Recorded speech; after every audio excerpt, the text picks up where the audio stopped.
In 1998, the founders of a Stanford search project called Backrub were looking for a buyer. They walked into a meeting and offered their algorithm for just $1 million. Yahoo passed. That algorithm was Google. Today, Google's parent company is valued in the trillions.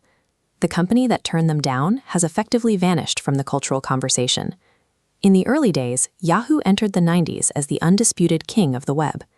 They built their empire by hiring actual human beings to manually curate and organize a chaotic digital landscape into neat, categorized directories.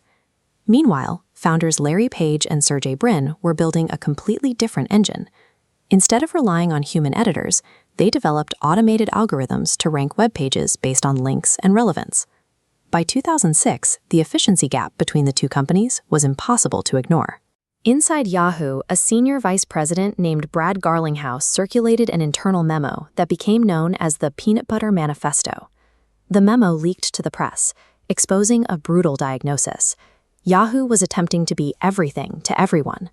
Garlinghouse argued they were spreading their resources across too many projects in a thin layer, like peanut butter on a slice of bread. Ultimately, Yahoo's decline was a self-inflicted wound. By refusing to commit to a single vision, they paralyzed their own ability to compete. Over in Mountain View, Google operated with a singular mission: to organize the world's information. They remained so focused on their core technology that they could afford to let engineers spend 20% of their time on personal projects. Yahoo, meanwhile, was fractured into bureaucratic silos. To spark thinking, they launched an idea factory, urging employees to submit patents for things like portable bird cages instead of refining their core product. This lack of direction stalled their revenue engine. Yahoo relied on rigid advertising models, running search auctions where the highest flat bid always took the top spot on the page. While Yahoo stayed rigid, Google built a dynamic yield optimization model. They realized a 55-cent ad is more valuable than a $1 ad if clicked twice as often. Google's revenue skyrocketed as data-driven placements generated more clicks, while Yahoo's display profits stagnated. When two companies serve the same market, a fragmented internal vision results in an inferior product and financial decay. Yahoo's 2005 acquisition of Flickr illustrates this breakdown. At the time, Flickr was the premier platform for digital photo sharing and online community building. The integration was a failure. Flickr thrived on intimate customer care, but Yahoo forced them to ramp community management through massive pre-existing corporate departments. The cultural clash peaked during a meeting where the Flickr team was presenting their concerns. Halfway through the pitch, the Yahoo vice president overseeing customer care abruptly checked his watch and walked out. This bureaucratic neglect meant Yahoo missed the mobile revolution.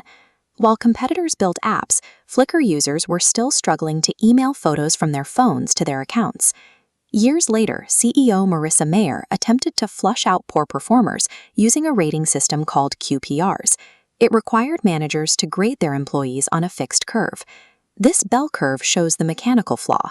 The system forced managers to grade employees poorly even on high-performing teams. Because employees were ranked against peers, collaboration became a liability, and workers undermined each other to protect their ratings. Imposing an artificially competitive bureaucracy onto a creative team suffocates the very innovation a tech company needs to survive.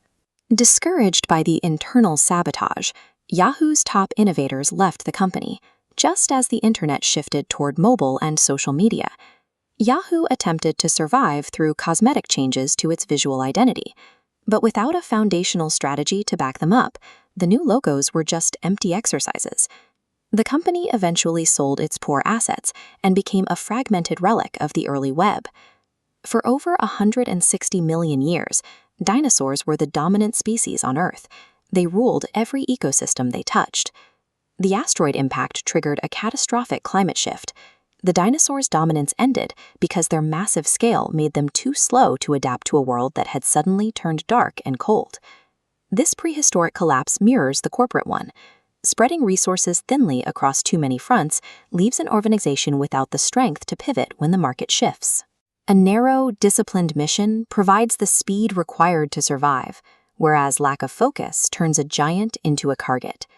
If you refuse to choose a path, the environment will choose for you. We are left with the final warning of the leaked memo. I hate peanut butter. We all should.